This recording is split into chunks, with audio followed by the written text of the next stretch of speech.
ar, a palavra é tua, o podcast do Sindijors. Comigo, Carla Seabra, e com Viviane Finkelstein. Neste mês de julho, nós vamos falar sobre universidades, sobre as faculdades dos cursos de jornalismo. E nosso primeiro convidado é Celso Augusto Schroeder, chargista, professor universitário, já foi presidente do Sindijors, já foi presidente da FENAGE, já foi vice-presidente da Federação Internacional dos Jornalistas. Ele é graduado em Comunicação Social e Jornalismo desde 1983 pela PUC e em Sociologia desde 1985 pela Universidade Federal do Rio Grande do Sul. Bem-vindo, Schroeder. Para nós é um prazer te ter aqui de volta nessa casa que tu já estivesse por tanto tempo, né, e continua presente até hoje. E eu já largo com uma pergunta assim, que eu acho que é interessante da gente fazer essa análise. O que mudou nas universidades, nos cursos, né, nas faculdades de jornalismo, do momento em que, primeiro, quando tu frequentavas como estudante, depois como professor, e hoje esse cenário que a gente se encontra? Bem, obrigado pelo convite. Claro que é sempre um enorme prazer voltar ao sindicato, estar no sindicato. Aliás, eu nunca saí do sindicato, né? Eu estou sempre vinculado ao sindicato, à federação, às organizações sindicais dos jornalistas, seja em qual nível for. A minha escolha de ação política que eu fiz nessas últimas décadas. Bem, essa tua pergunta é uma pergunta que nós vamos conversar o programa inteiro, provavelmente, porque ela é longa de responder. Eu vou tentar responder, pelo menos genericamente, depois a gente pode entrar parte a parte. Bem, quando eu entrei como estudante, eu vinha da arquitetura, fazia o curso de arquitetura, já militava no movimento estudantil e tal, e, enfim, naquele momento já também publicava em jornal, cartoons e tal, e resolvi fazer jornalismo. E por que eu resolvi fazer jornalismo? Eu resolvi fazer jornalismo porque começava-se a nossa luta, enfim, estudantil e o movimento sindical, a apontar para a redemocratização. E eu sempre digo isso para meus alunos, e não é pavonice e não é exagero. Eu entrei para mudar o Brasil. Ou seja, a minha escolha pelo jornalismo foi para ajudar a redemocratizar o Brasil. E consciente, e inclusive uma escolha difícil, porque eu já estava casado, eu era embora jovem, né, ainda, mas casado, com filha, e mudei de profissão. Ou seja, e foi difícil mudar. Claro que o momento econômico do Brasil também não era esse que estamos vivendo, o que acabamos de passar, era um pouco mais fácil, mas não foi simples fazer essa escolha, inclusive comprometendo o orçamento familiar, né? Ou seja, a minha filha e tal. E por essa razão. E boa parte dos meus colegas faziam isso. Ou seja, boa parte dos jornalistas que chegavam ao curso de jornalismo faziam isso. E eu não tinha dúvida que eu tinha que fazer o curso de jornalismo, né? Ou seja, eu já era cartunista, ainda iniciando, mas já com um razoável conhecimento público e tal. Nós já tínhamos publicado alguns livros, algumas coisas e tal. Eu já estava atuando como cartunista, mas não era jornalista. E diferente de outros cartunistas, a partir de então, quando eu escolhi o jornalismo, eu sempre me disse jornalista. É óbvio que eu uso uma dimensão da manifestação de comunicação, que é o desenho, que é artístico, mas eu sempre me considero jornalístico simplesmente porque eu achei que o jornalismo foi a decisão mais acertada que eu fiz nesse início de vida, que me possibilitou, de um lado, uma profissão que me garantiu rapidamente, eu consegui sobreviver e tal, e contribuir com o orçamento familiar, mas foi ali que eu achei a militância que eu queria, porque ela não era só uma militância política ou sindical, porque eu imediatamente também, a primeira coisa que eu fiz quando eu me formei foi fazer o meu registro, a minha carteira de jornalista, mas porque a profissão permitia. A profissão permitia, ao interferir na realidade e trabalhar com a verdade, eu não tinha dúvida que nós estávamos contribuindo para a democracia, né? Ou seja, a democracia prescinde da verdade, né? Não é à toa que quando se ataca a democracia, a primeira coisa que se faz É trazer a mentira como substituto, né?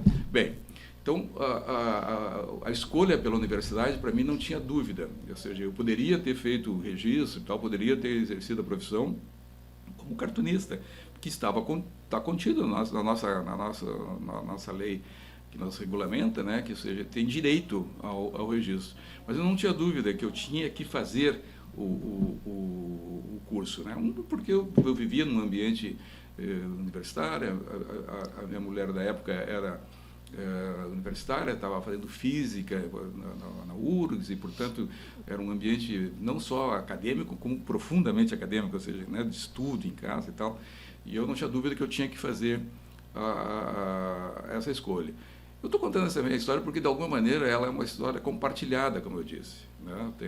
Os alunos chegavam com esse propósito, que era, de um lado, uma profissão amparada no conhecimento, amparada nas teorias que estavam começando a ser esboçadas, né, que estavam começando a ser discutidas no mundo todo, e, por outro lado, numa possibilidade de atuação sobre a realidade. E isso é política, né? A política é isso, a possibilidade de interferir no mundo concreto, no mundo real. Pelo menos essa era a minha visão. E foi a partir disso. E isso eu percebi durante muito tempo. É claro que já nos meus colegas haviam outras motivações também, né? Os caras que iam para fazer esporte, os caras que iam para fazer televisão, as meninas bonitas que iam fazer televisão e tal. Mas, no fundo, nós compartilhávamos o mesmo ideal, o mesmo objetivo. Eu me lembro de, por exemplo, eu falei de meninas muito bonitas, que foram para a televisão e que eram, se não militantes políticos, mas assim, pessoas comprometidas com a sua realidade, comprometidas com o seu entorno, e que tinham decidido a usar a ferramenta que nós todos compartilhávamos, que era uma ferramenta, do meu ponto de vista, continua sendo revolucionária, que é a verdade. Ou seja, de trazer a verdade como uma ferramenta profissional e política e social e tal. Bueno, isso se manteve durante um bom tempo, ou seja, quase imediatamente eu voltei para dar aula na FAMECOS, assim, saí do curso e voltei para a FAMECOS, e imediatamente também entrei no mestrado e tal para estudar, porque uma das coisas que eu achava, que eu gostava muito do curso, gostei muito do curso, me encontrei muito no curso, né? Eu saía de uma arquitetura que era um curso de ciências exatas quase, embora tivesse muita arte, muito debate cultural. A FAMECOS era muito mais do que isso, né? Então, assim, me encontrei muito na FAMECOS, mas uma das coisas que eu senti falta, e por isso fui imediatamente fazer um mestrado, eu achava que era uma profissão, pelo menos a forma que estava implementada na FAMECOS era muito prática e pouco teórica, no sentido de que o embasamento profissional nosso era muito mais dado pelos relatos de professores e referências que a gente gostava e tal, e bons professores, do que numa formulação teórica que eu achava absolutamente necessária.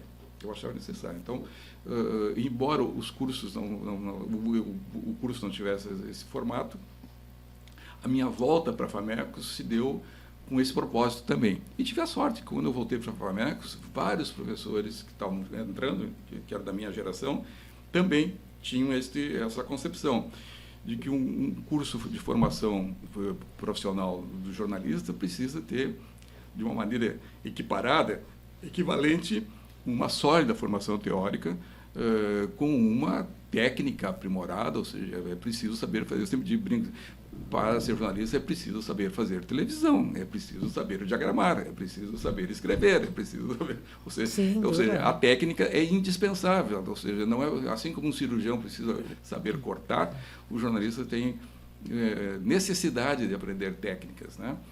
Práticas e técnicas, mas a partir de uma concepção teórica. E aí nós começamos a formatar. Eu tive a chance de participar por um bom período dentro da FAMECOS de grades curriculares que se enquadrassem nesta visão, que cada vez mais foi compartilhada por nós. Nós tínhamos um grupo de professores durante muito tempo na FAMECOS dos mais variados matizes políticos, os mais variados, do PDT à direita, né? A direita que tinha lá dentro. Mas tínhamos uma unidade muito produtiva na concepção do jornalismo. Muito. E isso, então, permitiu que a gente fizesse essa escolha. E acho que isto foi ao encontro dos desejos dos alunos daquele período. Porque é óbvio que a FAMEX cresceu, foi considerada uma das melhores do Brasil naquele momento, né? Vocês devem lembrar disso. Era uma referência que já vinha do Antoninho Gonzalez. Sim, né? O Antoninho, que é da minha época. Claro, o Antoninho intuitivamente, porque ele nunca foi um teórico, mas o Antoninho intuitivamente ele sabia como compor um grupo de professores. Então ele sempre teve junto com ele uma diversidade de professores com formação teórica, pesquisadores, jornalistas de ponta do mercado e também politicamente. Ou seja, o Antoninho, eu fui oposição do Antoninho, eu era aluno do Antoninho e eu batia no Antoninho como membro lá do diretório acadêmico do CAP, e fui chamado por ele imediatamente à minha formação. O Antoninho tinha essa generosidade e essa percepção de que o curso ficaria muito mais rico, muito mais se tivesse professores com olhares diferentes e tal, porque a universidade é isso, né? É universalidade. E eu acho que é isso que começou a mudar, esta universalidade. Né? Eu acho que não é uma responsabilidade exclusiva dos cursos, né, e da FAMEX, estou falando que é um que eu conheço profundamente, embora eu tenha participado ativamente como dirigente da FENAGE, depois como presidente da FENAGE, numa atuação política que para mim é decisiva e que infelizmente foi deixada de lado, e eu espero que seja retomada agora pelo governo Lula, que foram a aprovação pelo Ministério da Educação das diretrizes curriculares. As diretrizes curriculares que nós aprovamos têm o dedo, a digital nossa, aí, e modestamente um pouquinho da minha digital, que era um programa elaborado pelo saudoso e querido Daniel Hertz, chamado Programa de Qualidade de Ensino, que ele faz... que eu conheço, é o único programa feito por uma organização profissional, que é a FENAGE, para incidir sobre a formação educacional. Então, assim, o programa de qualidade de ensino era um manual longo, tal, onde nós descrevíamos aquilo que nós achávamos que tinha que ser ensinado para um futuro jornalista. E esse programa de qualidade de ensino, na qual a nossa querida... agora deu um branco da minha santogelense dirigente da FENAGE, que eu vou lembrar, é a guardiã desse programa. E esse programa foi acolhido por um colegiado enorme lá do Ministério da Educação. Foi um debate intenso, eu acho que foi no último governo Lula, início do governo Dilma, do primeiro governo Dilma, intenso, em várias profissões, não foi só na nossa, mas a nossa foi muito proveitoso, e a decisão que se deu, síntese, era aquela que nós tínhamos decidido lá no início da FAMEX, que o curso de jornalismo é um curso profissionalizante.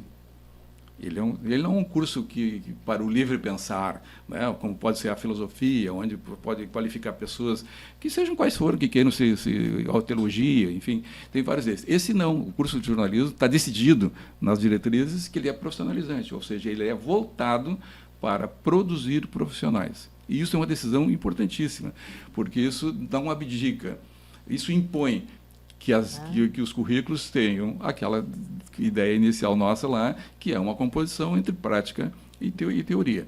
Então, essas diretrizes, elas apontaram para uma qualificação nacional dos cursos e deu uma base para todo mundo fazer. É óbvio que isso criou um desconforto em vários cursos, inclusive no meu, na FAMEX, porque isso exigia uma certa adequação, um certo alinhamento, que cursos privados são, antes de ser cursos universitários, são negócios. Sim. São negócios. E aí, então... Bem lucrativos. Claro, então encarecia os cursos, né? Ou seja, baixava o lucro.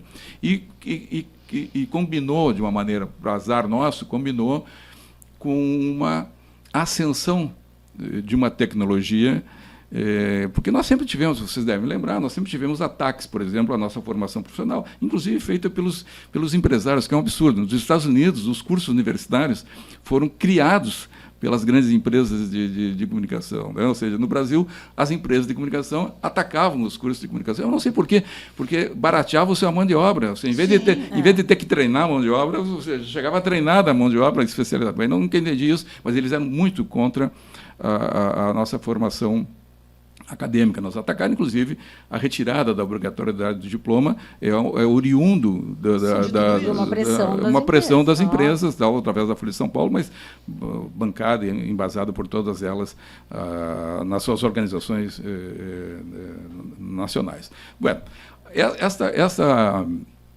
essas diretrizes, como eu dizia, elas nos garantiram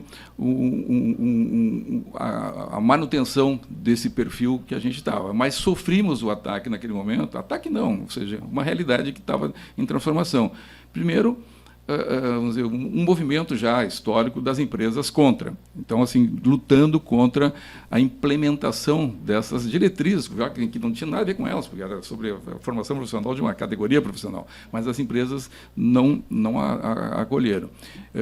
Vários cursos de comunicação resistiram. E começaram as novas tecnologias. Sim.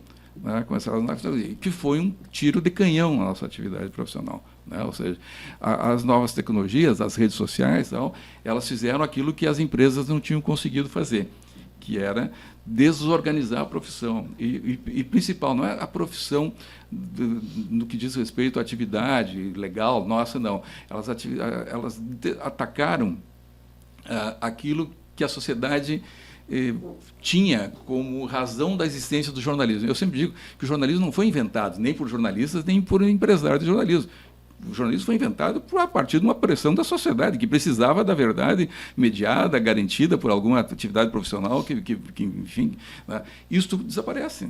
Ou seja, começa a desaparecer. E essa crise política que nós estamos vivendo agora é exatamente isso. É o ápice do desaparecimento da realidade como referência, da verdade como necessidade de existência, ou seja, né? E a consolidação da fantasia e da mentira. Fake news nada mais é do que a mentira generalizada. E esse é o problema.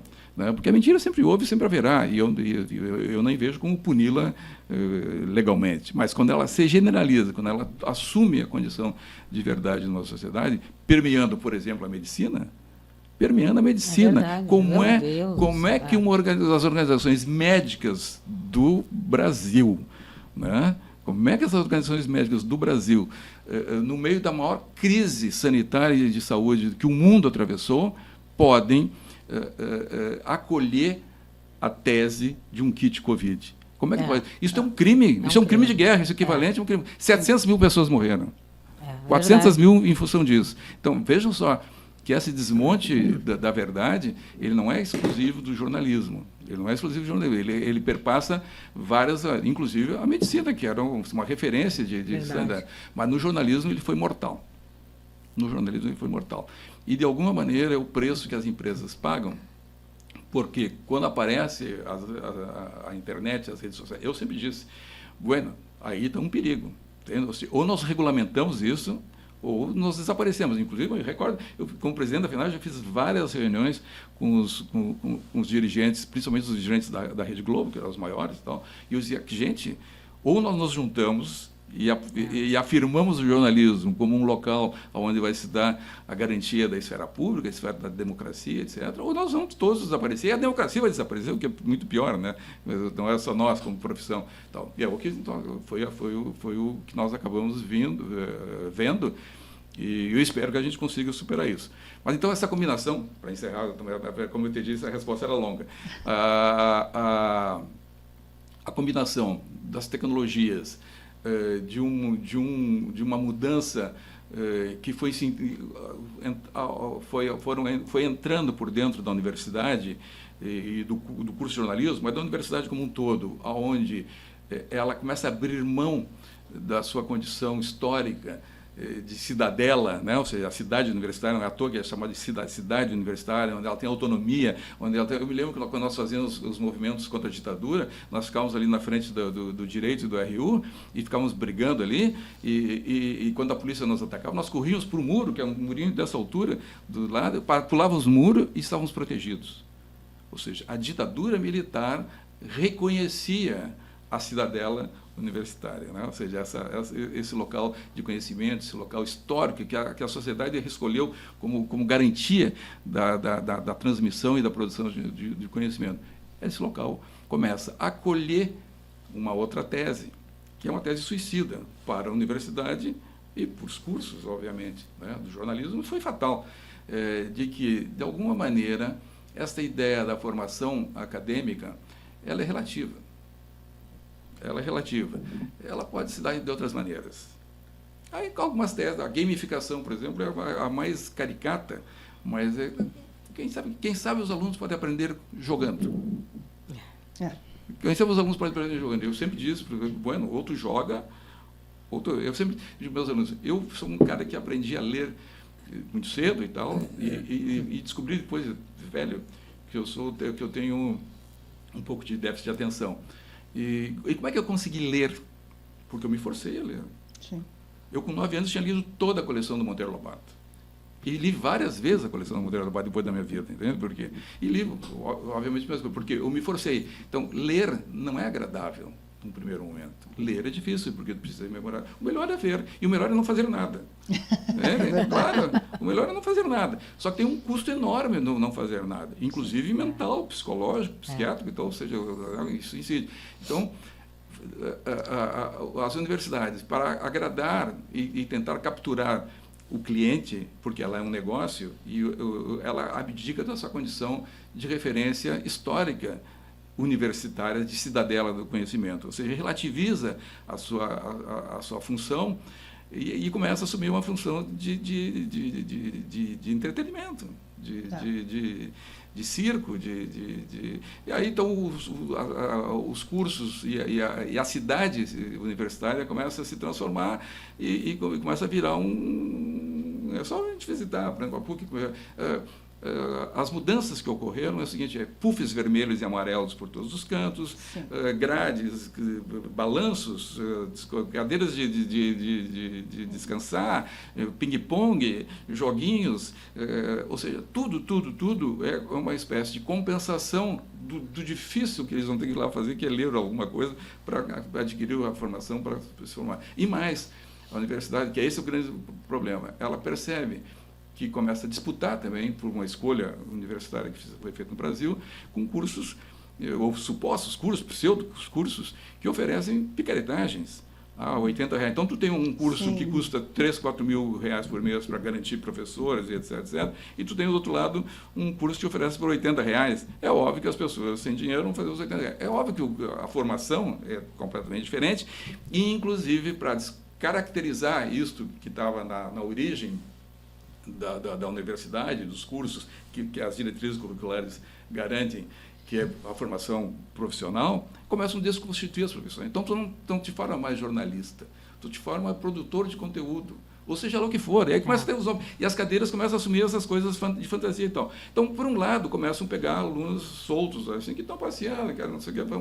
Por outro lado, começam a perder aqueles que, como eu, como vocês, como todos nós, fomos fazer jornalismo para mudar o mundo. Para mudar o mundo, é verdade. Ou seja, aquela formação original, ela começa a diluir. Então, os jornalistas os cursos começam a ficar muito, as cadeiras começam a ter uma vida em si mesma, com nomes absolutamente indecifráveis, né? Os nomes pega-ratão, assim, de tal, e os alunos não se sentem comprometidos com esse curso, porque não estão lá para ser jornalistas.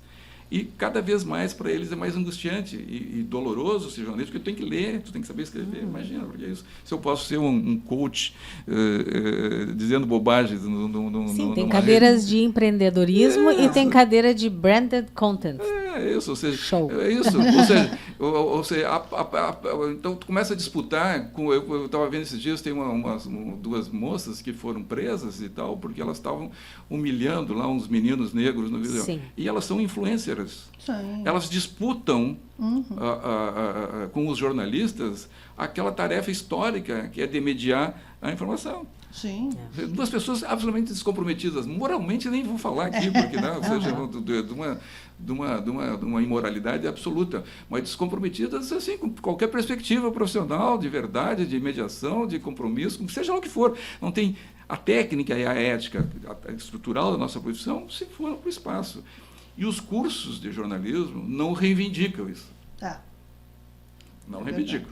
Bem, vou parar de falar aqui para deixar vocês. Não, e essa questão, né, das influencers, que é a tua última deixa, no universo, os jovens, né, entrando no mercado de trabalho, pensando que eu preciso ter o meu dinheiro, me manter, porque daí eu sou o dono da minha vida.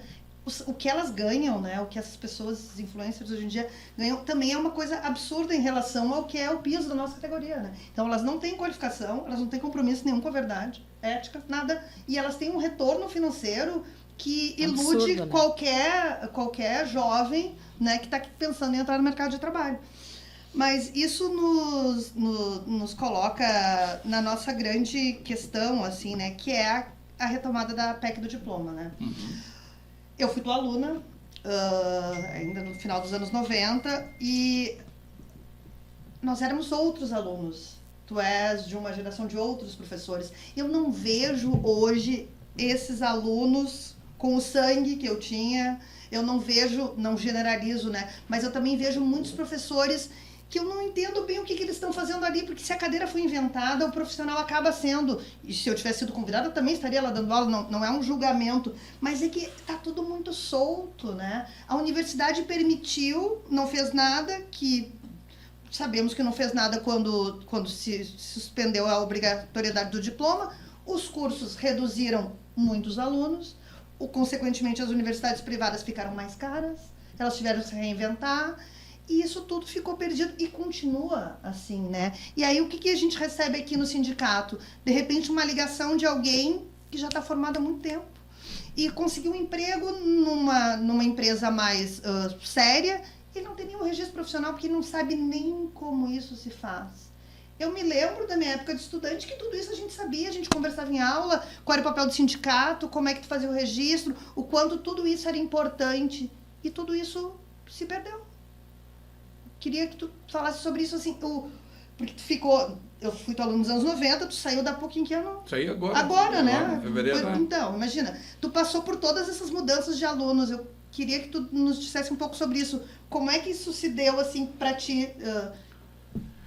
Foi perceptível, de certo momento eu me dei conta, assim, a gente se deu conta de que estava mudando, tanto o aluno, quanto universidade, ou seja, foi uma relação recíproca, ou seja, de atendimento, ou seja, apareceu uma vontade e essa vontade foi atendida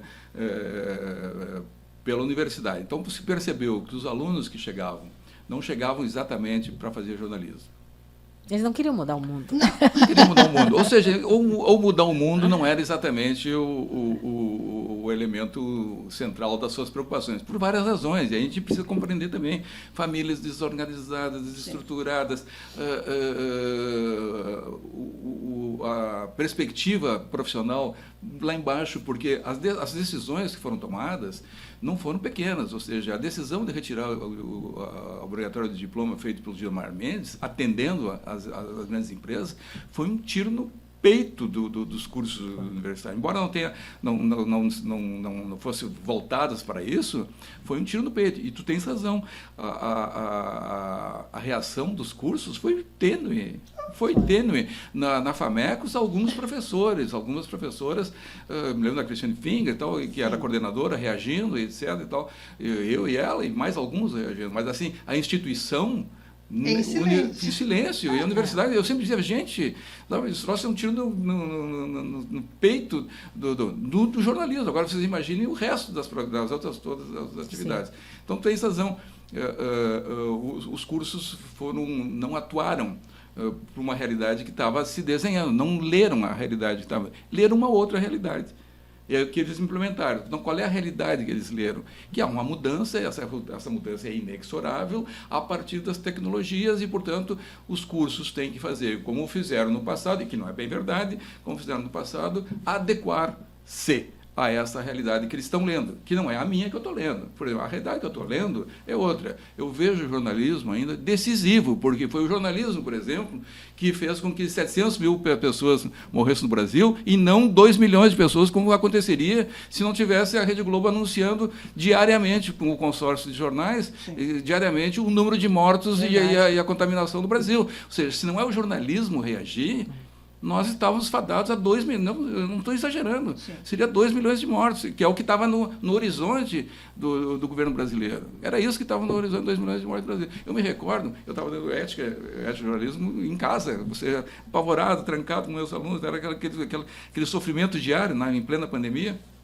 e eu me lembro como eu fiquei orgulhoso e como eu salientei isso do ponto de vista ético, quando o William Bonner, que está longe de ser meu jornalista predileto, ou seja, já tive brigas com o Bonner pessoais, diferenças temos em relação à visão, não de jornalismo, que é até bem próximo, mas, enfim, do papel das empresas, então ele é muito vinculado à empresa à Globo e tal. Tivemos várias contendas, assim, mas quando ele vai e diz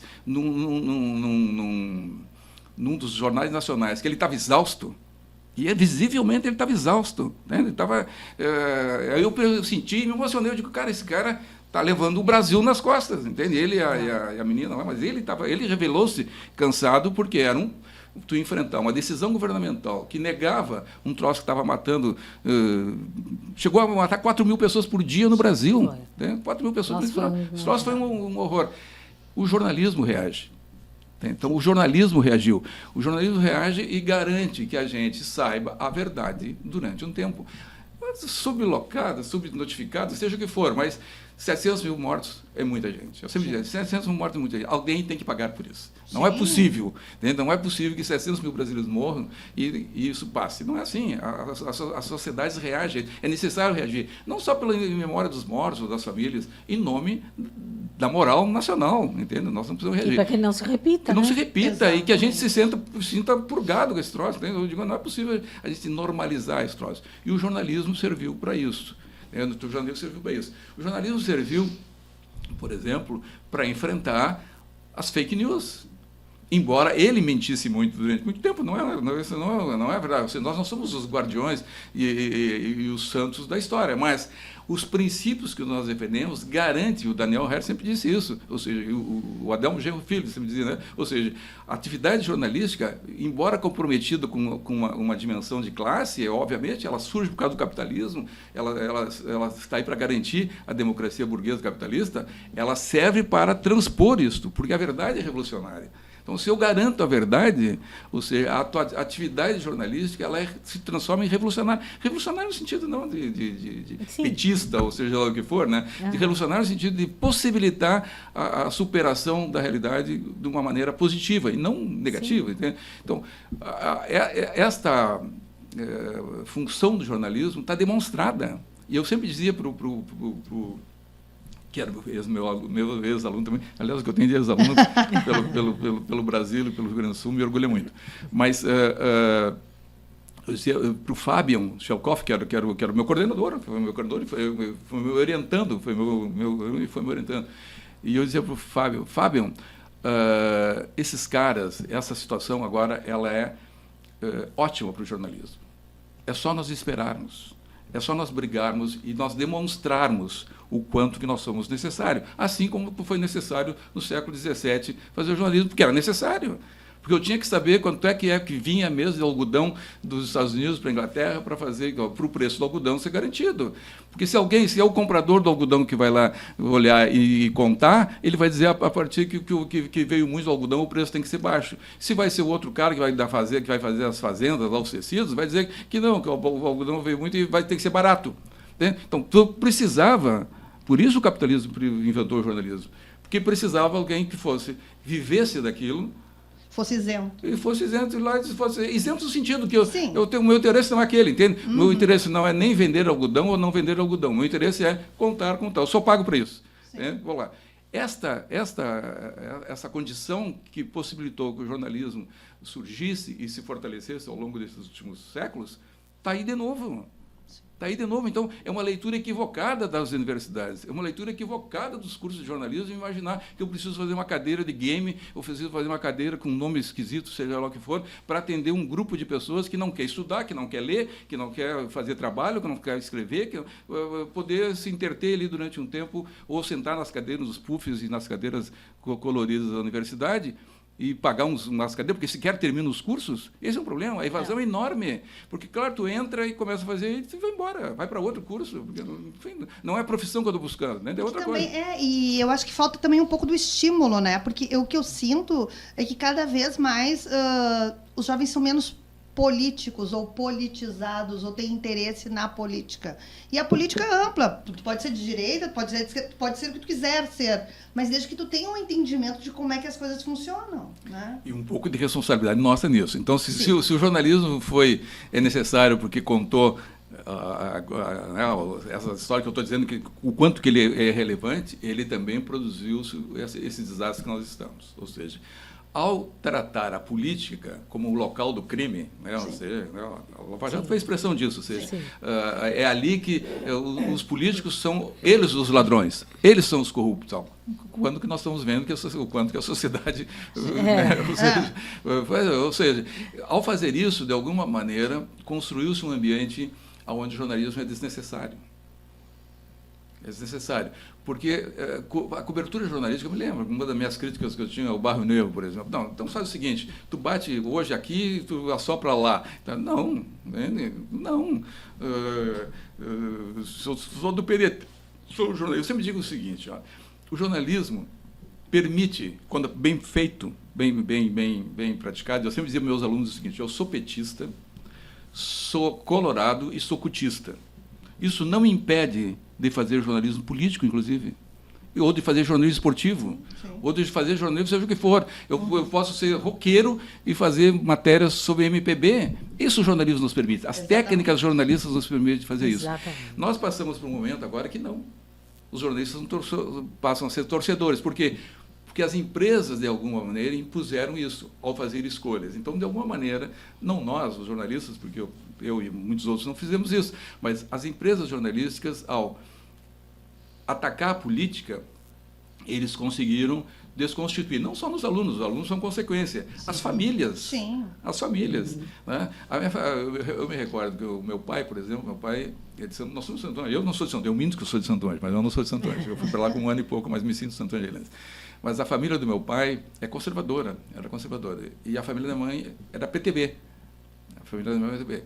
Portanto, o meu pai é conservador, nunca fez política, nunca me impediu de fazer nada, nunca me impediu, mas nunca fez política. No entanto, o debate político na minha casa era intenso. Era intenso. Por quê? Porque eu me recordo que eu comecei a ler muito cedo e tal, um monte de coisa palavras que eu não sabia. Quando eu ia perguntar para o pai ou para a mãe, o pai principalmente, o significado de palavra, ele me dizia, vai ler o Correio do Povo. Me mandava ler o Correio do Povo, porque o Correio do Povo era a referência estadual de qualidade gramatical, enfim, de qualidade da aplicação da língua portuguesa. Olha só. Hoje nós vemos C cedilha trocado por 2 S nas capas dos jornais. Né? Ou seja, então, não foi só vamos dizer, a fragilidade de formação jornalística, ela não é só no campo técnico do jornalismo, ela vem de um local onde cada vez mais, cada vez menos as crianças e os alunos estão dispostos ao sacrifício de ler, ou ao sacrifício de escrever, ou ao sacrifício de fazer conta, ou ao sacrifício de estudar biologia, ou seja lá o que for. Cada vez mais se atende a uma prazerização, essa palavra obviamente não existe, que é atribuir prazer a toda a atividade humana, que psicologicamente é impossível, entende? E indesejável, inclusive, porque você incapacita as pessoas de enfrentar suas frustrações. Isso não é só no jornalismo, mas no jornalismo nós temos uma parte, me parece, de responsabilidade sobre isso, que é de ter retirado, ter emoldurado a verdade. Entende? Ou seja, eu estava vendo agora a votação do Raul é o meu nome do ministro do STJ, que votou a favor do Bolsonaro e ele é um cara competente, um jurista competente e tal, mas ele, ao dar o voto dele, ele recortou a realidade. Ele recortou a realidade e justificou. Bem, se o direito permite fazer isso, o direito é muito mais positivo do que o jornalismo, vocês imaginam o jornalismo. Então, o jornalismo, vamos dizer, a guardiã do jornalismo não é a técnica, embora nós tenhamos que tê-la, é a ética. Esse é o centro da nossa atividade, ou seja, o acordo que nós, jornalistas, fizemos entre nós, daquilo que nós achamos que temos que fazer para trabalhar. Essa é o que nos guarda, isso é o que nos protege e nos fortalece. E acho que isso é que faz a diferença também, né, de estar e frequentar uma universidade, uma faculdade, porque é ali que a gente vai ter essas noções de ética, todas as noções que a gente tem que ter para levar o jornalismo dentro da verdade ao máximo possível, não é? E aproveitando que a gente está falando a respeito, né, de alunos e tal, essas mudanças. A partir de 2009, quando Gilmar Mendes retirou a obrigatoriedade do nosso diploma, a gente percebeu, claro, uma evasão também. E aí eu faço um olhar em cima aqueles estudantes que ainda vão para o jornalismo tentando mudar o mundo, né? Como mantê-los motivados em função dessa realidade que a gente espera que mude muito em breve com a votação positiva da nossa PEC do diploma. Mas, a partir desse momento, aqueles que realmente vão para a faculdade, buscam na faculdade, se profissionalizar e mudar o mundo, como mantê-los motivados? Bueno, vocês e eu, nós motivamos de várias maneiras, mas a maior motivação que um aluno tem é o professor. É o professor, ou seja, eu vou citar alguns dos meus professores, que eu sempre digo que o grande professor que eu só tive uma aula com ele, que foi o Gerd Borheim. Eu só descobri que ele era o Gerd Borheim 4 anos depois, quando ele estava exilado na França. Mas eu tive grandes professores em vários momentos da minha vida. Na FAMECOS, alguns foram decisivos. O Antônio Gonzalez, que era completamente o oposto meu do ponto de vista da política partidária e da aspiração de atuação política. Então, ele foi uma referência para mim. Foi a primeira aula que eu tive na FAMECOS foi com o Antônio, e eu não esqueço até hoje. Até hoje eu me lembro da primeira aula que eu tive com ele. A Krista Berger, o Caparelli, eu vou esquecer, claro, de você, o Marcos Leonan, meu querido, o Tibério Vargas, que foram professores e depois colegas meus. Essas pessoas me formaram como jornalista e me formaram como professor, porque eu não era professor, eu era um jornalista que recém-formado, fui dar aula. Portanto, foram os bares e as conversas do cafezinho da FAMECOS e o compartilhamento de cadeiras que me ajudaram a formatar. Então, professores, me parece que são o essencial. E esse é um problema, porque bons professores são professores como em qualquer atividade humana. São professores antigos. Sim. Não por nada, porque leram mais tempo, porque foram testados. Porque tem história, tem memória. Porque foram testados. Porque eu comecei a dar aula, uma centena de professores começaram comigo. 2 ou 3 terminaram comigo.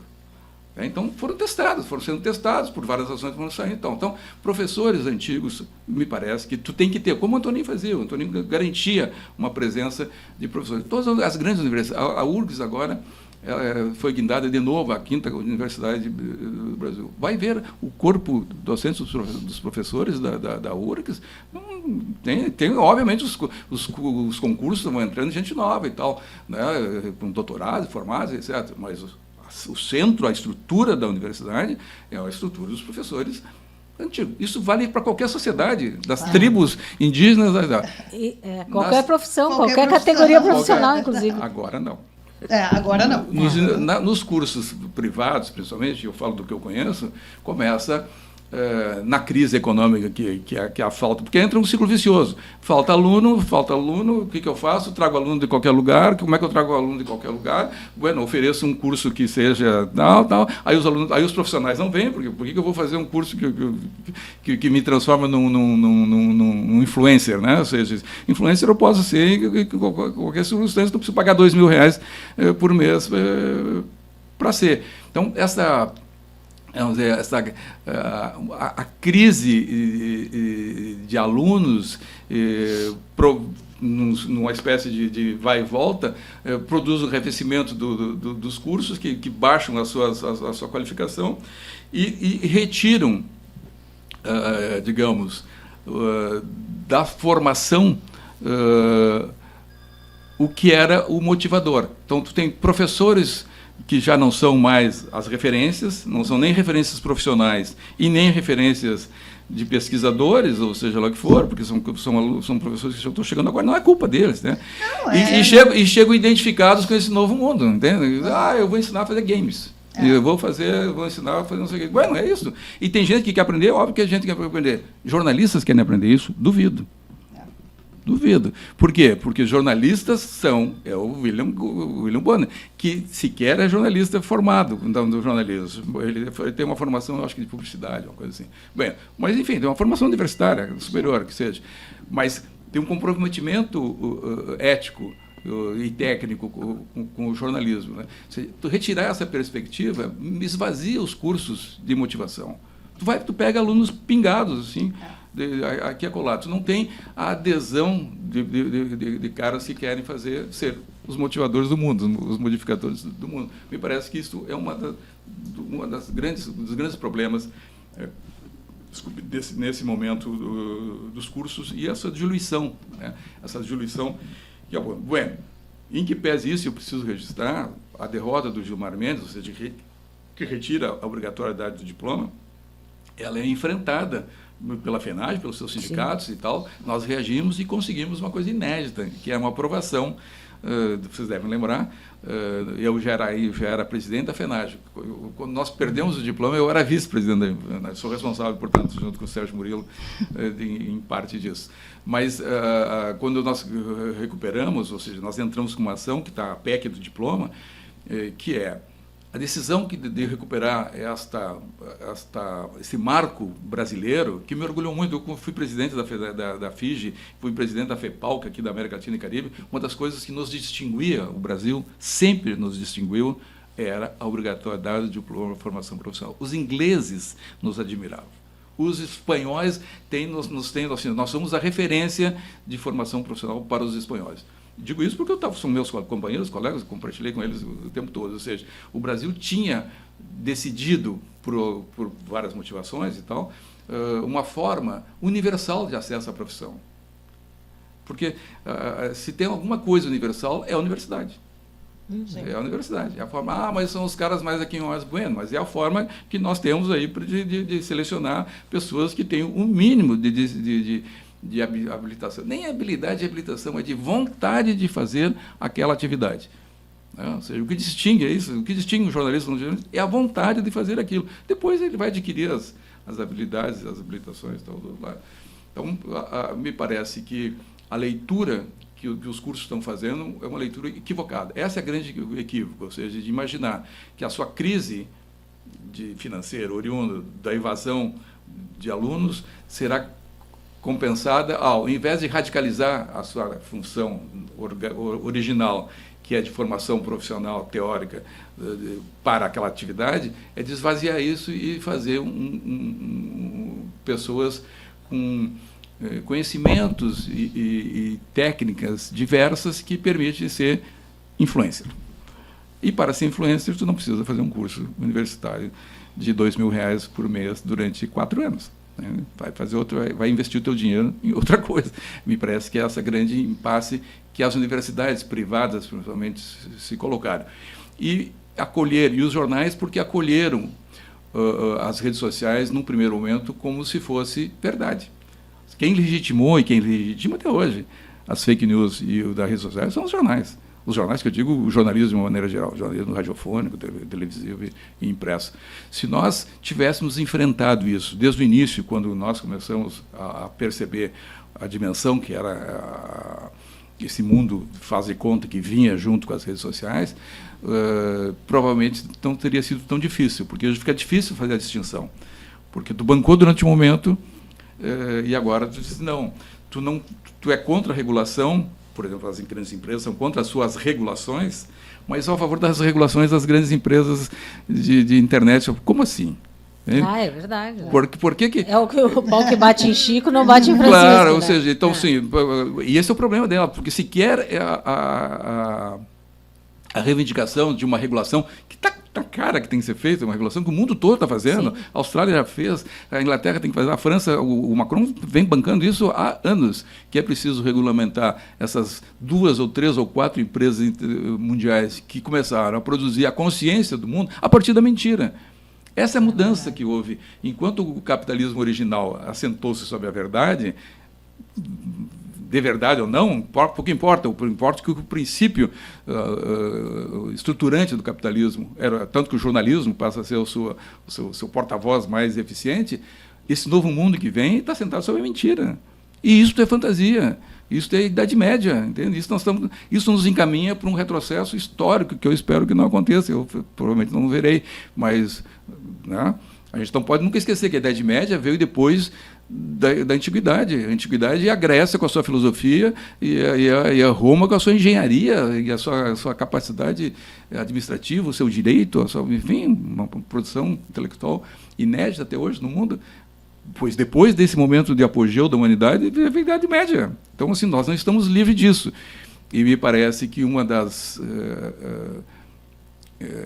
possibilidades, e eu me coloco nessa perspectiva, muito tempo, aliás, eu levo paulada por tudo que é lado em vários momentos, eu apanhei em vários momentos, em vários países, que eu tenho dito que nesse momento a atividade nossa, do jornalismo, é de reação.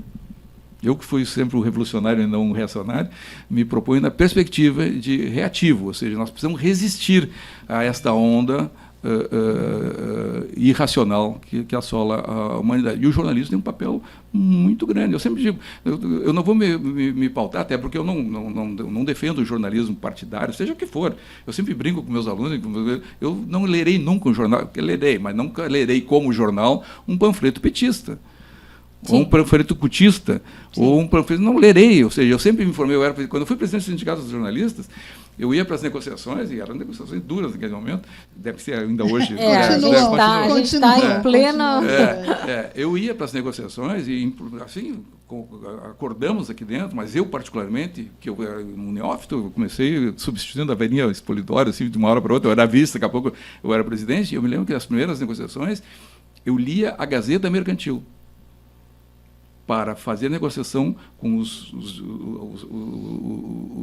porta-vozes lá da RBS, enfim, das grandes empresas, que eram muito capazes, sempre foram muito eficientes e tal, e eu me sentia completamente despreparado a partir simplesmente da leitura do boletim da CUT, entende? Dos números e tal, porque nós íamos negociar números e tal, tal. Então, o que eu comecei a fazer? Comecei a fazer o que sempre fiz, fui ler jornal. E fui ler jornal especializado, e li a Gazeta Mercantil, sim, que me informava efetivamente daquilo que as empresas estavam. Então, eu acho que o jornalismo sempre terá um papel relevante. Eu não acredito, eu sempre aponto para a refeudalização, mas eu acho muito difícil que isso aconteça, porque no meio disso aconteceu um fenômeno social mundial que foi o jornalismo. É preciso matar o jornalismo para que a gente volte à feudalização. Então, me parece que a nossa tarefa como jornalistas, como professor, aluno e tal, é de garantir o jornalismo e o ensino do jornalismo. Por isso, eu parabenizo a escolha de vocês assim, para esse debate, e que está me angustiando muito, obviamente. A minha saída da FAMECOS, depois de 33 anos, ela se dá nessa base, ou seja, de uma desnecessidade que jornalistas que defendem essa perspectiva começam a ter dentro de um curso que aposta exatamente no seu contrário, né? Ou seja, exatamente na sua formatação e formação genérica, generalizada, na verdade pulverizada, a partir de modas que aparecem aqui e acolá. Fazer um curso, uma profissão assentada sobre isso é suicídio, porque essas tecnologias estão mudando a cada 6 meses. Fazer uma cadeira no TikTok que tem é condenar, entende? É condenar alguém como eu, que tem a menor vontade de transitar pelo TikTok, mas que aprendeu alguma coisa que não terá a menor sentido daqui a 1 ano, daqui a 2 anos. Que vai vir uma nova moda. Uma outra moda. Nós todos aqui nós formamos no momento em que o nosso aprendizado se dava sobre linguagem jornalística. Nós, ou seja, tínhamos noção e aprendíamos as técnicas do jornalismo impresso, nós tínhamos noção e as técnicas do jornalismo televisivo, radiofônico, os melhores profissionais e as melhores teorias. Era isso. Não tem segredo muito em fazer isso. Tem que ter convicção de que isto é necessário. E eu achei, como eu dizia para o Fábio, que a crise dos fake news, que a crise do jornalismo e principalmente a pandemia demonstrou mais do que nunca de que o jornalismo era necessário. Concretamente. Ou seja, se não existe a Rede Globo, e olha, eu volto a dizer, ou seja, o meu enfrentamento histórico com a Rede Globo, mas se não existe a Rede Globo no Brasil, nós estamos condenados a mais de 1 milhão de mortos, com certeza, certamente. Então, foi decisiva a existência. Vamos dizer, e o limite que a pandemia nos jogou obrigou a Rede Globo também é verdade, a se posicionar, a se posicionar e a se comportar e adotar, reviver o antigo jornalismo. Né? Foi o que eles fizeram. Verdade, até porque a linha editorial das demais, todas, era sentada em cima da mentira, em cima da não ciência, em cima de uma irresponsabilidade muito grande em relação à sociedade. Não foi. E continuam, né? Ou seja, porque uma das técnicas, digamos, desta ideia que aparece e tal, que se sustenta no negacionismo, que se sustenta, uma das técnicas é naturalizar o irreal. Sim. Né? Ou seja, o que nós estamos vivendo entre nós aqui é um colapso, espero que transitório, da racionalidade, né? Do iluminismo. Ou seja, o que está em jogo nesse momento por isso que eu digo, nós temos que defender o iluminismo. Mas não, eu sou revolucionário, mas nesse momento não, a perspectiva revolucionária é defender os princípios humanos que nos conduziram até aqui, né? E melhorá-los. Agora, negá-los e voltar atrás, me parece, aí sim, muito, mas muito perigoso. Né? Muito perigoso. Por exemplo, como eu vi perigo hoje na decisão do juiz, que se utiliza de um discurso, de uma visão positivista do direito e recorta todo o resto. Ou seja, diz, não, o discurso do Bolsonaro não tem nada a ver com 8 de janeiro. Como assim? Como assim? Não, nada a ver. Ou seja, então, isso é um olhar sobre o direito, e é um ministro. Ou seja, esses olhares, felizmente, é minoritário, mas isso está em tudo, está nas universidades, está nos cursos, está na nossa vida. Cabe a nós reagir a isso. E eu sempre tenho dito, eu sempre sou um otimista, o jornalismo é a melhor ferramenta. Eu ainda acho que é a melhor ferramenta de mudar o mundo. Eu ainda continuo achando que ele permite, mesmo nas suas contradições, mesmo quando ele é mal feito, eu sempre digo, eu prefiro um jornalismo mal feito do que um não jornalismo. Até porque ele carrega dentro uma função social muito importante, porque ele, no momento em que ele informa os dois lados, né? Como toda moeda tem dois lados, então informa os dois lados, informa tudo o que precisa para uma sociedade baseado, né, no real. É a sociedade que vai fazer decidir. A sua interpretação e decidir. Exatamente. E mesmo quando ele não informa, tá? Mesmo quando ele não informa, quando ele falha, né? Porque ele não tem olhado nem os dois lados, e às vezes hoje, quando, né? Mas assim, eu sou um crítico, faço críticas diárias, eu pego o jornal, recorto, marco o jornal, tal, fotografo, comento no Facebook e tal. Por quê? Porque eu gosto do jornalismo e acho que tem que vai feito. Uma das minhas broncas últimas é com o jornalismo policial. Porque eu acho sempre achei um local muito, muito proveitoso. Tibério Vargas é um exemplo disso, de um cara que escreve muito bem, oriundo do jornalismo policial. Né? Então, o jornalismo policial sempre me encantou, eu gosto muito de literatura policial. Mas, nos últimos tempos, não tem nome do quem mata, não tem nome do quem morre, não tem o local onde morreu, não tem a arma do crime. Ou seja, aquela invenção básica, pueril, necessária, que organizou o jornalismo desde a sua origem lá pelo jornalismo estadunidense, né? que é o lead, que nós respondermos as perguntas do leitor antes que ele o faça, né? Ou seja, porque eu vejo, eu me irrito profundamente quando eu vejo perguntas no título do jornal. Eu digo, o jornal é para responder as perguntas, não é para fazer. Não é para compartilhar as angústias senão então precisa existir, né? Você fazer. Mas então, mesmo essas matérias mal feitas, que seja por razão que seja, normalmente é porque o assassino é alguém proeminente da sociedade. Na verdade, existe uma legislação que proíbe, né? Mas tem que romper. Tem que romper. Eu sempre digo, a atividade policial é uma, a atividade jornalística é outra. Por isso que nós temos que ter a ética e o direito para nos proteger. Se nós temos a garantia da nossa existência é de interesse público, ponha o nome.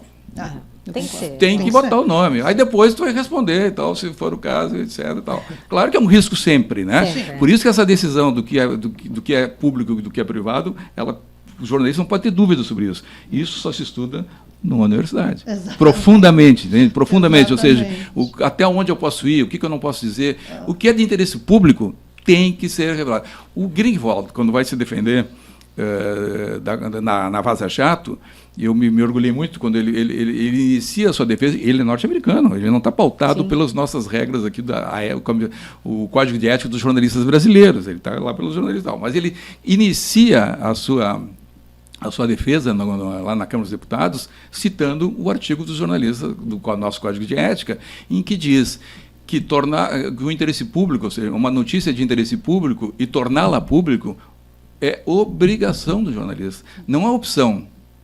Não é uma opção, não é eu vou botar ou não vou botar, isso pode causar isso ou aquilo, não. Torná-la público é obrigação nossa. Né? E isso nos garante que nós não estamos cometendo crime de calúnia, injúria e difamação, porque nós estamos amparados nesse princípio e tal. Saber disso é importante, mas forçar para que isso seja feito é relevante. Por isso que a fala e aquela matéria da Vaza Jato do Intercept foi indecisiva. Aliás, foi sobre isso, falando sobre o Intercept, agora me lembrei, que eu falava com o Fábio, que eu me referi ao Fábio, e disse, olha a prova como o jornalismo é relevante. Olha a prova como o jornalismo, quando aparece, ele muda a realidade, modifica o mundo. Ou seja, ele apresenta a possibilidade de efetivamente nós voltarmos aos princípios da racionalidade. Então, precisamos mais do que nunca do jornalismo, e ele está ameaçado mais do que nunca. Ele está ameaçado mais do que nunca. Eu acho que as escolhas feitas pelos cursos foram as piores possíveis, onde o negócio se impôs de maneira equivocada, inclusive, né? Ou seja, mesmo do ponto de vista da manutenção do negócio, eu compreendo isso, eu sempre trabalhei, sobrevivi às custas de uma universidade pública que viveu a partir do pagamento dos seus clientes, dos alunos. Mesmo desse ponto de vista da existência das universidades privadas, acho que as escolhas foram equivocados. Acho que a saída ainda é a nossa grade curricular, ainda é as diretrizes curriculares aprovadas pelo MEC, que eu espero que a FENAGE retome isto, imponha isso como uma obrigatoriedade nacional, ou seja, a partir do Ministério da Educação, e que as universidades, principalmente as privadas, identifiquem nisso a sua saída. Não é o seu fim, ao contrário. Ou seja, se aumenta um pouquinho de custo, e aumenta um pouquinho de custo, porque tu tem que oferecer laboratórios, ou seja, não é qualquer curso de fim de quintal que vai existir. E não é qualquer professor também. E não é qualquer professor que vai dar aula, né? Ou seja, vai ser um pouco mais caro, ok, vai ser um pouco mais caro, mas vai retornar, vai recompor, vai reafirmar junto com essas necessidades que estão, por exemplo, os fenômenos sociais que nos obrigam ao jornalismo, tu vai oferecer um jornalismo que vai acolher isto, né? Que vai trabalhar isso. Não é possível que o jornalismo seja praticado hoje, mais ou menos, e não é o tempo todo. E está bem, como eu disse, jornalismo ruim é melhor que não jornalismo. Mas não é possível que nós tenhamos no país hoje uma hegemonia de não jornalismo, proposto por empresas que vivem supostamente do jornalismo. Sim. Né? Então, assim, o que se naturaliza, o que a sociedade aprende a consumir, né, é o contrário do que meu pai dizia, vai aprender a escrever lendo o Correio do Povo. né? Vai aprender a mentir vendo tal rede de televisão, ou tal rádio. As rádios, o rádio, que eu nunca trabalhei em rádio, mas adoro o rádio, né? Acho o rádio um local importantíssimo e fundamental.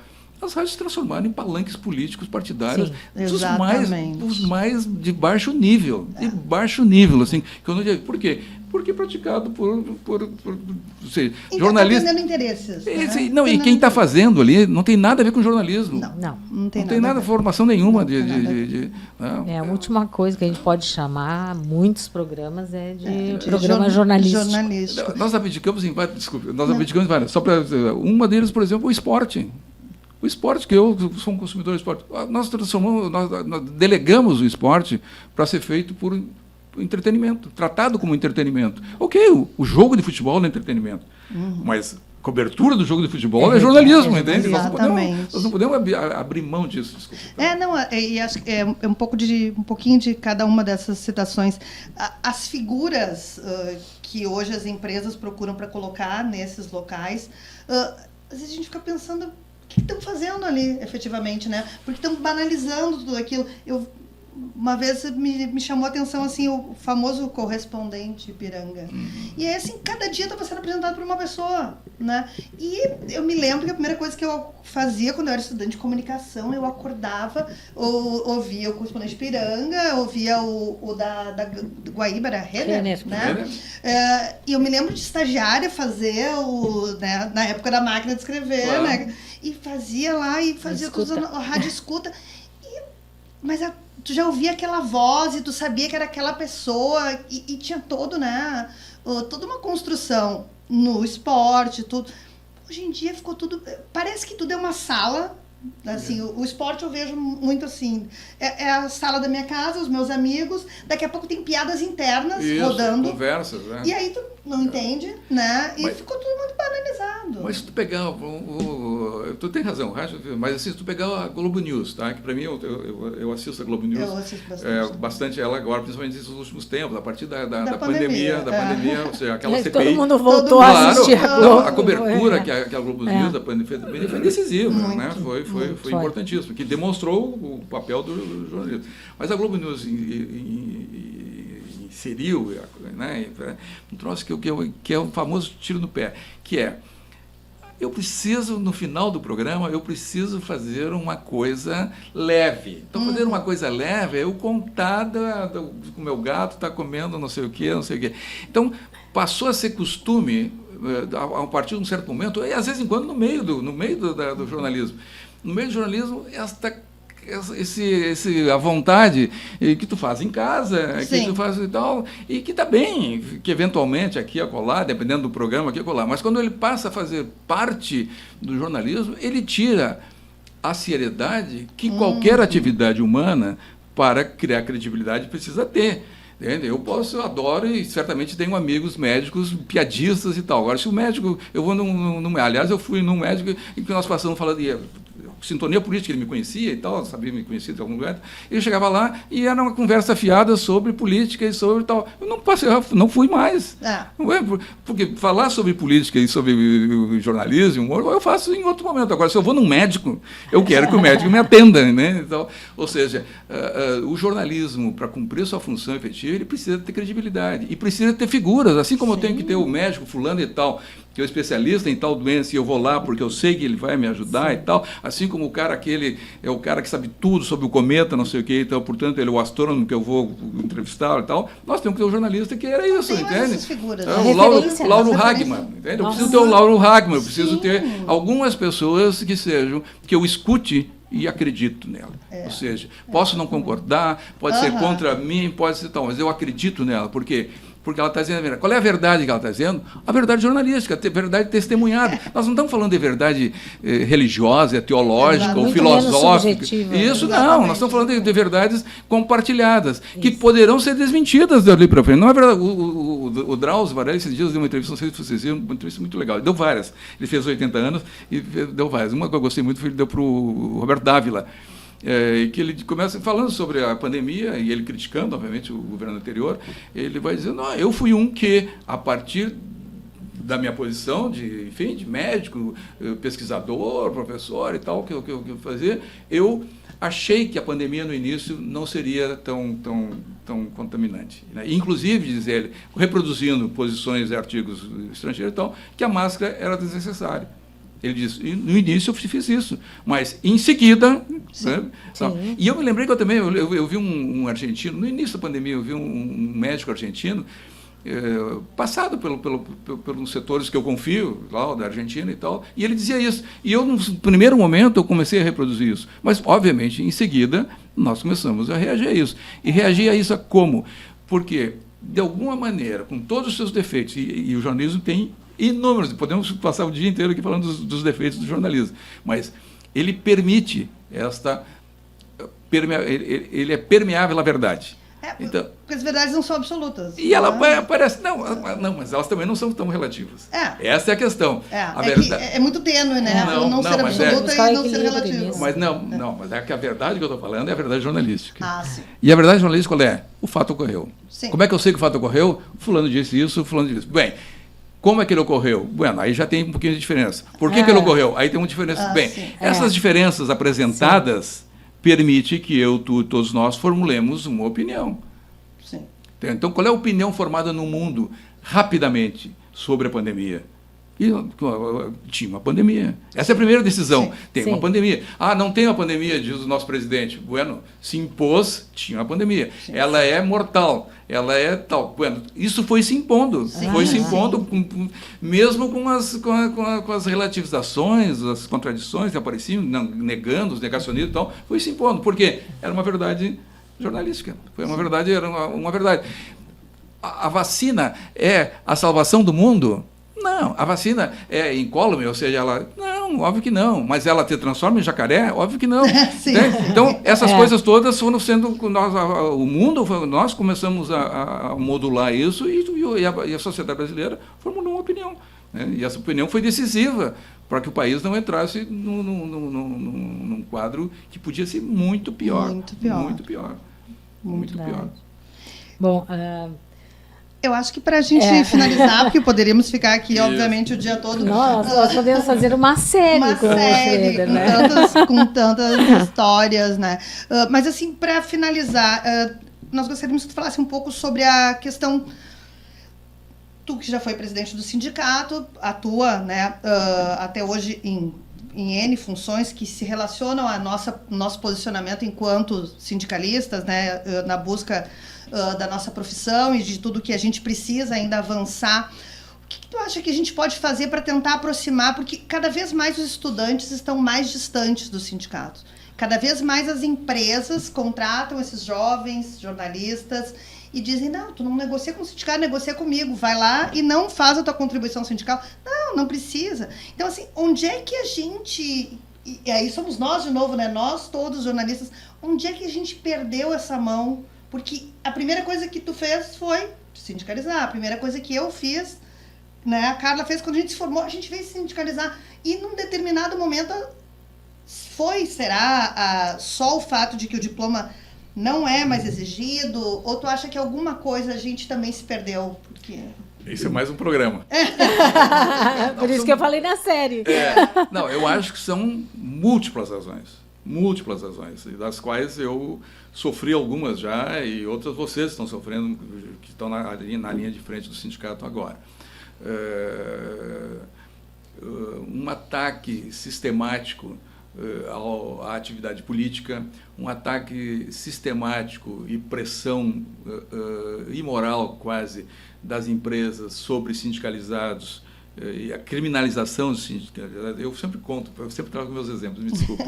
Mas eu, presidente do Sindicato de Jornalistas, eu ia na RBS, parava a redação, subia numa cadeira e o como era o nome do diretor da RBS naquele momento lá, morreu há pouco tempo.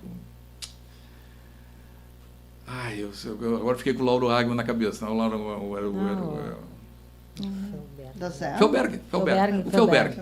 E o Felberg saía do seu aquário? Do seu aquáriozinho, vinha para a redação, botava as mãos nas costas e ficava me ouvindo. Isso sempre foi uma demonstração de respeito dele à organização sindical, respeito a mim, e a mim como, não eu, pessoa, o presidente do sindicato, né? E interesse dele. Né? Ou seja, esse acolhimento foi sendo limado, rifado. Nos últimos anos, eu, presidente, eu tinha esse acolhimento, mas nos últimos anos eu não conseguia entrar no prédio da RBS. A gente só entra acompanhado por alguém, né? Como se tivesse que ter uma segurança. Que é um absurdo. Isso sim é uma negação da atividade sindical que remonta ao século XIX. Vejam só, a política retrocedeu e não é pouco. Então nós temos uma agressão muito grande à atividade sindical, né? E que a faz desaparecer de dentro das redações. Eu ia toda semana na RBS, a gente passava, óbvio que a gente ficava percorrendo o Rio Grande do Sul, indo lá, tal, fazendo essas coisas. Hoje nós não conseguimos entrar, vocês não conseguem entrar. Eu já não consegui fazer a eleição da FENAGE, eu tive que fazer no portão da Rede Globo. Imagina. Isso é uma humilhação, isso é um absurdo. Né? Bueno, então, essa é uma questão. A outra, eu acho que erros nossos. Entende? Eu acho que tem erros nossos. Eu acho que não é só nossos. Entende? Eu acho que a perda do foco. Eu vou dizer aqui para vocês, eu sei que eu vou comprar uma briga com um monte de gente e com vocês, provavelmente, em parte. Não sei, vamos ver. Fora o que vai ver, eu acho que eu até concordo. Que é a seguinte, a nossa atividade é sindical. A nossa atividade é essencialmente sindical. Eu sempre fui militante partidário, fui candidato a deputado federal pelo PT e fui presidente do sindicato. Eu nunca confundi as duas coisas. Eu sabia que eu ia concordar com ele. São duas coisas muito diferentes. Eu sei que nós temos uma série de demandas e lutas que a gente tem que fazer, mas nossa luta principal é o salário. Então, quando a gente começa a abarcar outras lutas que são necessárias, importantes, relevantes, mas que não são essencialmente nossas, e a minha briga, crítica aqui, essa minha crítica eu faço, fiz na FIGE, fiz na FEPALC, onde as lutas, nós chamadas identitaristas, começam a assumir uma dimensão para além do que elas se propõem. Até porque as outras lutas também já abarcavam essas lutas. Eu sempre fui feminista, sempre fui obviamente, a favor das minorias, sim, continuo sendo. Mas quando essas lutas, primeiro assumem uma identidade que rejeita as outras, o tal local de fala. Eu sempre acho perigosíssimo o tal local de fala, porque ele me retira da possibilidade de eu lutar pelas mulheres, por exemplo, de eu lutar pelos negros, de eu lutar pelos gays, de eu lutar, seja lá por quem for, que não seja aquela luta, entendeu? Ou seja, atribui quase que exclusividade da identidade a quem a tem, e não retira da política a representação, que é uma conquista humana. Ou seja, eu represento alguém e alguém me representa. E eu atribuo representação para isso. Então, acho que uma dos nossos empregues, não estou dizendo dos sindicatos jornalistas do Rio Grande do Sul, estou dizendo do movimento social como um todo, foi de uma conquista, tu avança num setor que era necessário que se fizesse, mas tu abre mão daquilo que é essencial. Ou tu, pelo menos, não é que tu abra mão, é que tu não há... Tu relaxa naquilo que é essencial. E, portanto, que é o que une a todos.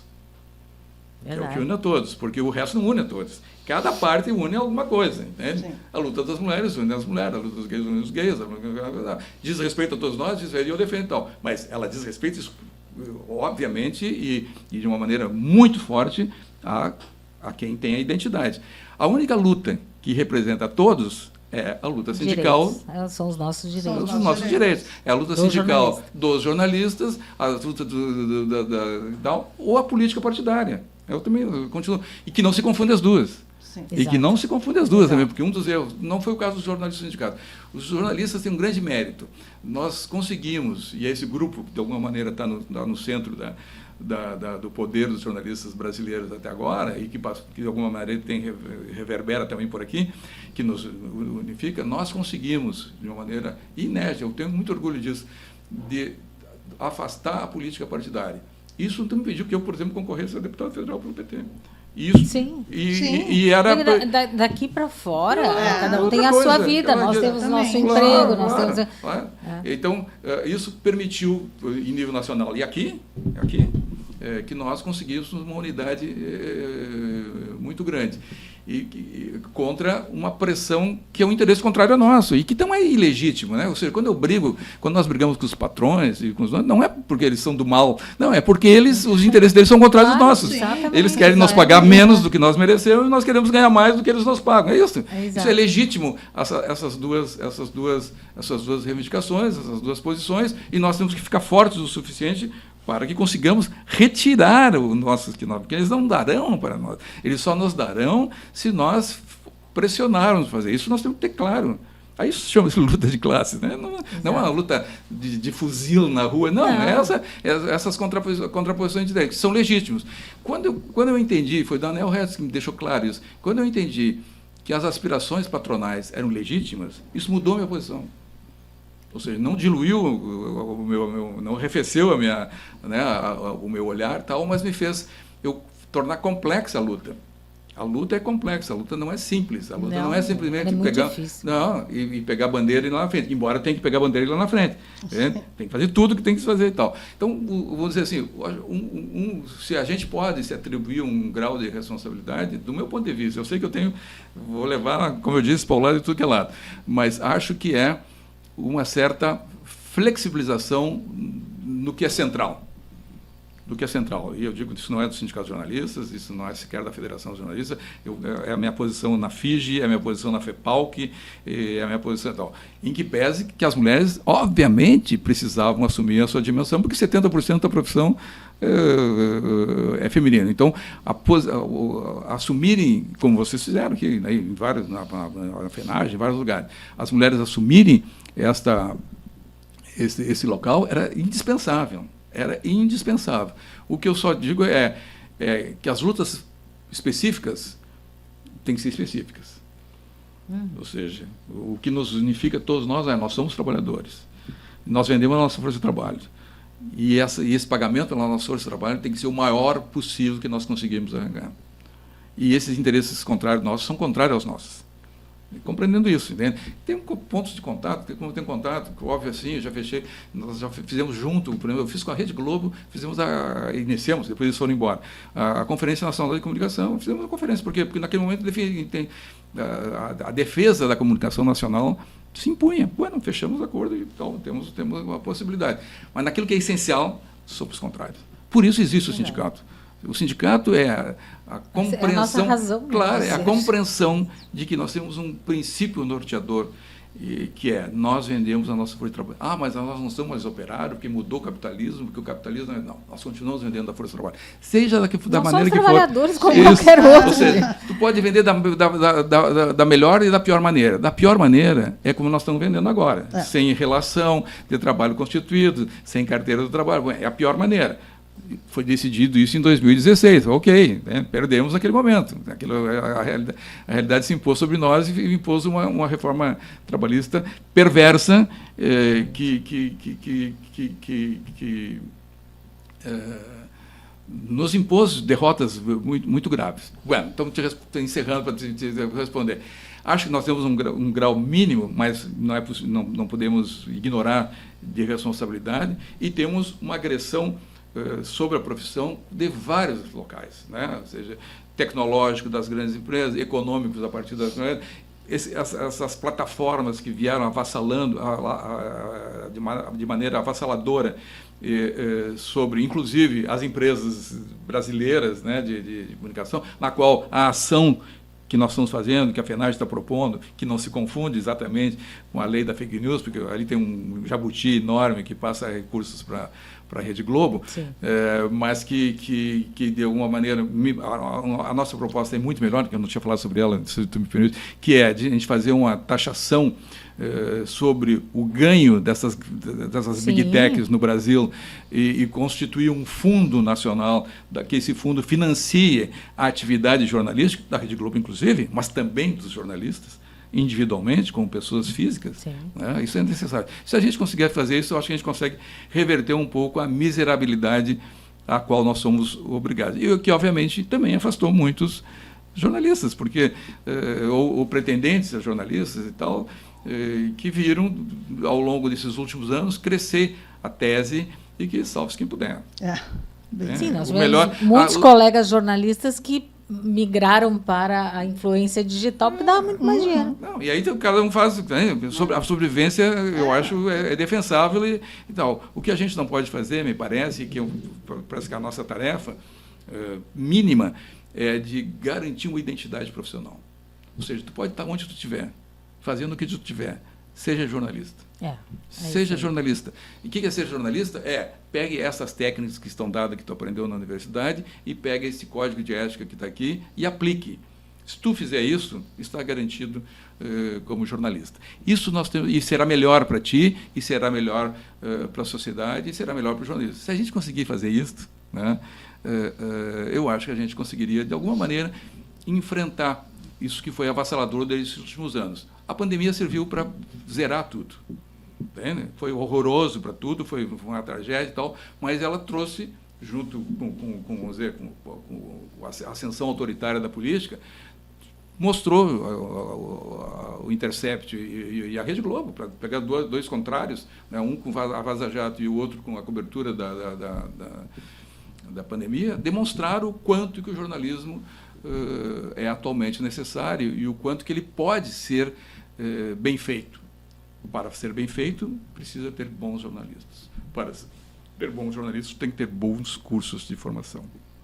É um ciclo que precisa ser retomado, que foi interrompido, me parece, foi negado e, de alguma maneira, isso causou um prejuízo enorme para a sociedade brasileira e, obviamente, para os cursos e, obviamente, para nós jornalistas. Por isso que a tarefa de recompor a atração por esse ambiente solidário, que é a base do sindicalismo, né? Ou seja, que é a ideia de que eu não sobreviverei sem o outro. Nós só sobreviveremos juntos, nos ajudando, né? Que é uma falácia a ideia da meritocracia trazida pelo neoliberalismo e cantada em prosa e versos, que isso é uma mentira. Ou seja, os filhos dos diretores terão muito mais facilidade, né? Ou seja, nós temos o Leifert demonstrando isso em nível nacional. É óbvio que alguns jornalistas conseguirão ascender e tal, mas é óbvio, assim como na medicina, em qualquer outro lugar, os herdeiros serão os herdeiros. Serão os herdeiros. Então, essa meritocracia é uma mentira. Que precisa ser combatida, no sentido, não é que o melhor não vencerá, não, o melhor vencerá, mas o melhor não é o melhor nascido, entende? O melhor... As chances, as oportunidades, as chances para as oportunidades têm que ser iguais. Isso. E nós cresceremos todos juntos, e alguns se destacarão, como em todo que é lugar, entende? Sim. Alguns se destacarão mais, outros menos, alguns para algum lado, outros para outro lado, mas não avançaremos se nós não conseguirmos bases uniformes e universais, por exemplo, um piso salarial digno, e digno mesmo, que permita a sobrevivência, que não obriga a ter 4, 5 trabalhos, que não obriga a ter que chegar em casa e ter que fazer não sei o quê e tal, como nós todos somos obrigados a fazer. Um piso salarial digno, uma tranquilidade de uma proteção de aposentadoria, de saúde, né? Ou seja, se isso não interessa aos meninos de 20 anos, acreditem, eu digo, é verdade, aos 70 isso faz uma diferença enorme, enorme. Tu tem um plano de saúde ou não tem um plano de saúde, tu está aposentado ou não estar aposentado, né? Então, essas coisas são conquistas coletivas, algumas dos sindicatos jornalistas do Rio Grande do Sul, algumas da Federação Nacional de Jornalistas, algumas da Federação Internacional de Jornalistas. Por exemplo, se a gente conseguir essa taxação das grandes plataformas, será uma vitória da FIGE enorme, né? Claro, encaminhada aqui no Brasil pela FENAGE, ou dos trabalhadores de uma maneira geral, né? Ou seja, da CUT, ou da sociedade democrática. No final das contas, nós vamos nos dividindo e vamos nos juntando e tal. Ou seja, no Brasil, nos últimos anos, e está dado agora, ficou a democracia versus a não democracia. Essa é a divisão que, nesse momento, ainda está em jogo, né? A democracia versus a não democracia. Portanto, inclusive as marcas partidárias e de trabalho e especificidades profissionais, elas ficam diluídas em função disso, né? Ou seja, a grande derrota que nós tivemos não foi a derrota da FENAGE ou a derrota dos jornalistas na questão trabalhista, foi a derrota dos trabalhadores no Brasil, que perdemos estabilidade, perdemos férias, perdemos aposentadoria, perdemos tudo numa penada só. Temos que recompor isso. É dificílimo. A gente, são conquistas que levaram anos, anos, né? E aí, mas para acabar com elas, bastam canetadas. E aí, então, aí fica o seguinte, então o jornalismo, parte do jornalismo e os jornalistas ficam... Eu fico impressionado como é que um jornalista pode defender uma reforma trabalhista que vai impedir que ele se aposente, que vai impedir que o seu filho se aposente, que vai retirar dele